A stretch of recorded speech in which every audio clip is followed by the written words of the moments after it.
يا جماعة تعالوا شوفوا معايا الجمال ده. عارفين لما تدوقوا أكلة حلوة في مطعم وتبقوا عايزين تجربوها من جمالها؟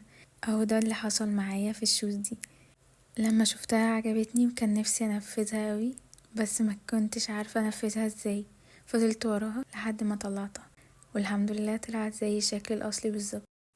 بس النعل بصراحة مديله شكل ولمسة خاصة جدا.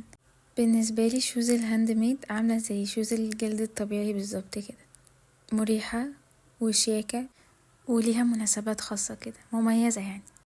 شوفوها كده في اللبس، الخيط علشان بيبقى قطن بيبقى مريح قوي وناعم على الجلد، ما بيعملش حساسية.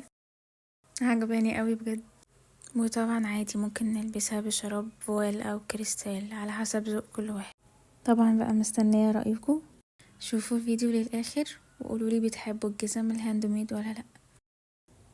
ما تنسوش اللايك والشير.